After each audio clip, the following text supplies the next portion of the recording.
Hey everybody, welcome to another Tanks replay. This one is in the T-54. I'm playing with Anseth, who's come back to the game from a long break. And we've ended up on Stalingrad. We're on the south spawn. Now, Anseth hasn't played this map before. It was added after he last quit the game. So he doesn't really know what to do. I still don't really have a solid idea of what to do on this map, but typically in mediums I tend to head towards the east and sort of get into the area behind the old mill and just work the rubble piles there. Sometimes I'll head around to Pavlov's house and Zab's house, but usually I won't do that unless I know that the 9th of January square is clear. Now, the square actually seems like the kind of place that would be instant death to go, but I find that more often than not, pubbies will leave it alone. They'll head either down the beach or down the very western road, that sort of hooked road by the train line, and they will pretty much ignore the entire 9th of January square and everything in it. So you can use it to flank on them quite hard. You can use it to try and kite bad enemy heavies around the buildings if they're trying to use, say, Pavlov's house as a side scrape position or something. But the terrain over here, behind the mill, is quite nice, I think, for working on in medium tanks. You've got plenty of hold-down positions behind these rubble piles, you've got nice open space you can move through, and plenty of little alleyways you can duck down for cover. We see an IS-3 heading here. He's alone, singled himself out. I do take a hit, but my first shot goes into him as well. So far it looks like the enemy have sent quite a bit to the beach, more than usual. And the tanks in West haven't really been spotted yet. I wait for the Wheezy to advance. I don't want to take hits if he'll take them instead. And I call for Anseth to just dive on the IS-3 with me. Now, in hindsight, this was a mistake because my shooting was horrible and I ended up bouncing my shots. Don't really auto-aim at this range unless you're paying attention to where your aim is. And oh my god, it was some horrible shooting from me, and I got hit by the Tiger 2 when I didn't need to be. Took a hit there from the IS-3, and now another hit from the Tiger 2. It's just atrocious. I nearly suicided my tank to do 638 damage. Thankfully the Tiger 2 backs off. This gives me a clear shot at the 40-43, who's then finished off by the Wheezy, and I let Anseth go first, since he's only taken one hit. The Tiger 2 still got the stock turret. Not that it really matters. I can see he wants to shoot me. Thankfully he only hits my track. Potentially, if he'd high rolled, he would have killed me there. Tell Anseth to get in front of me, so I can use him as a hit point buffer. I don't want to get shot by that E-50. However, the E-50 is not entirely sure who to shoot at, and kind of panics and runs away. He is being ganged up on, after all. Anseth finishes him off. The enemy tanks in West have started to push up now, so we can see where they are. And it looks like they're well enough distracted that those of us on the east can push across and fold in behind them and clean them up to win the match. I decide to head a couple of blocks down while Anseth just cuts straight across the cap, and this turns out to be the correct life choice because the JT is sitting right there, looking Anseth's way.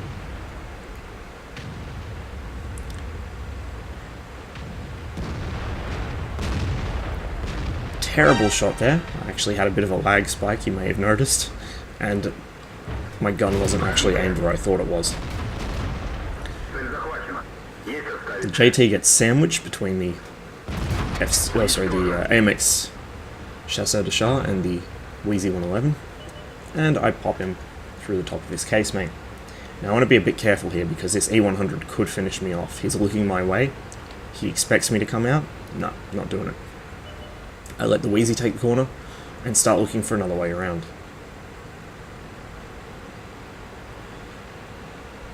The 212's out in the open now. The Chasseur de Char is probably going to get there first, but I can cut through this street here to find a better angle on those enemy tanks. Still got two E100s up and a JPE. Not to mention a T-57, which would just not be pleasant for me to run into right now. A chance to run in front of the JPE. He takes a shot, swing and a miss. Actually, it looks like he went for the Leopard. And another quick shot at an E100 as I pass. Not likely to pen, but it just gets him to keep his head down, maybe. I've got myself in a bit of a pickle here. I've kind of cornered myself. I was looking for a low plate shot on the E100, but the angle was just too much for the heat round. Didn't go through. Yes, I am switching to heat. Yes, I know. Ooh, terrible, terrible goal shooting baddie. Ooh. I'm in a situation where I really need to damage these E100s. I cannot afford bounces. If I had more hit points to play with, I probably wouldn't bother switching to heat, but in this case, I really just did not want to bounce. I didn't know if I could trust my teammates to carry this, and indeed a lot of them are dropping dead from low health. Unfortunately, they're a bounce as the E100 bucks over a piece of debris. My heat shell deviates into his upper plate, right on the weld joint, actually. Go for a quick snapshot there.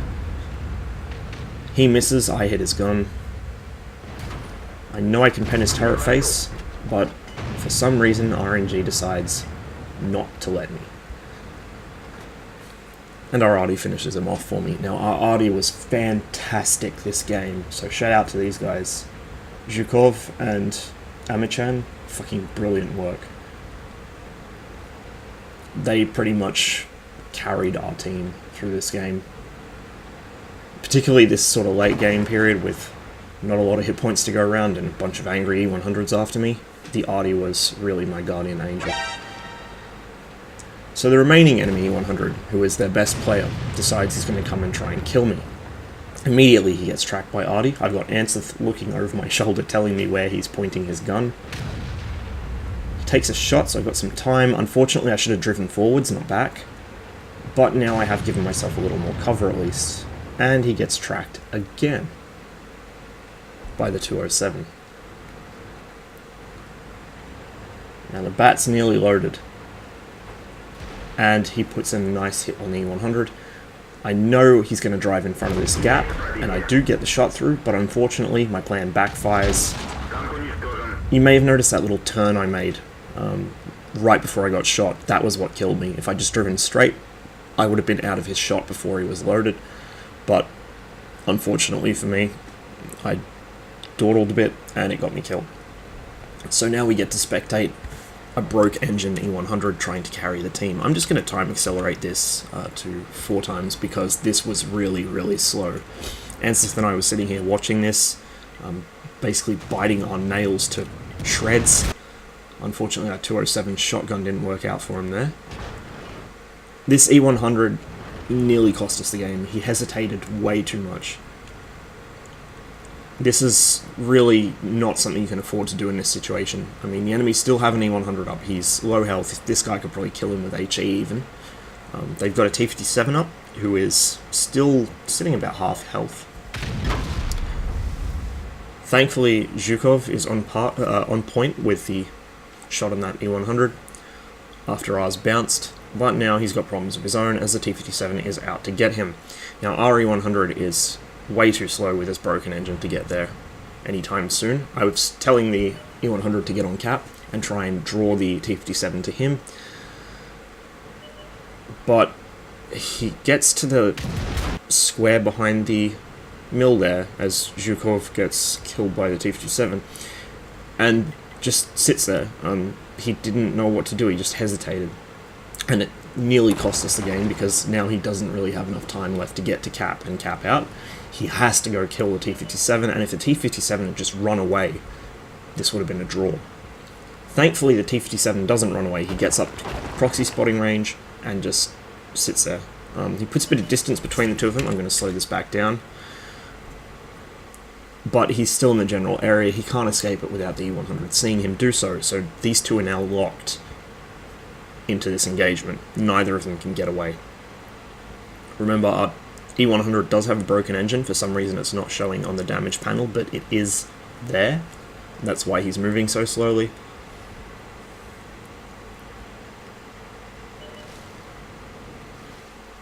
The T-57 pops out, looks like he wants to take a shot, but he pulls back, and now we're down to less than a minute on the clock.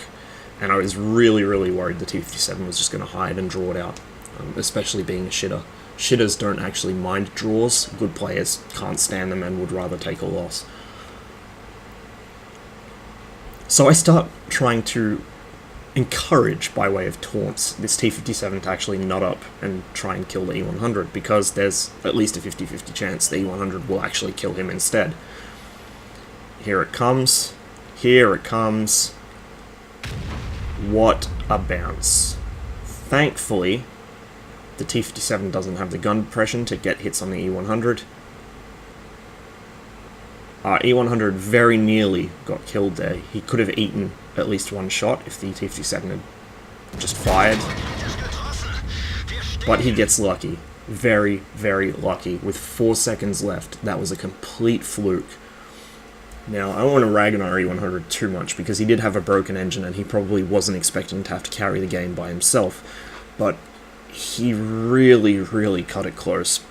Especially that it was like 20 seconds or so. You probably wouldn't have noticed it because I did have the replay sped up, but he just back and forthed in this area for about 20 seconds, waving his turret around, trying to figure out what to do. Can't afford to do that when you're tight on time. You have to push forwards. You have to play aggressively. Either get on the cap and put cap pressure on, forcing the T-57 to come back and deal with him, or just fuck off and accept the loss, or push directly on the T-57. In this case, I didn't think pushing the T-57 was a good idea. I thought it would be a better setup to get in cap, find some good cover, and just wait for it to come to him.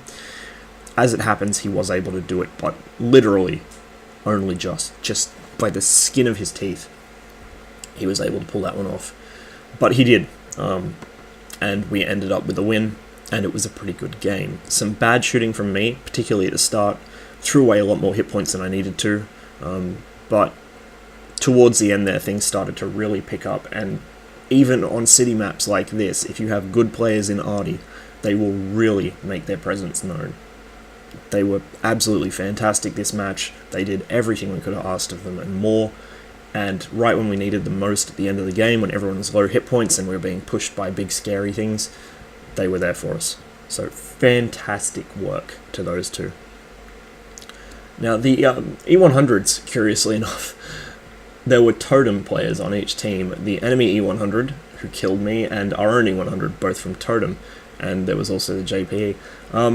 What happens is, this match was played at like, I think it was about 8 or 9 PM my time, maybe a bit later, and because of time zones, this is about the time that a lot of Mongolian players get on the NA server. Now, I would have thought they would play on the Russian server or something, given that they're basically on the opposite side of the planet from North America, but turns out that the NA server has a really strong Mongolian contingent, and if you get on around this time, you can usually see a lot of them out there. Totem, all the MGL clans, and there's another one I can't remember the name of that I ran into earlier.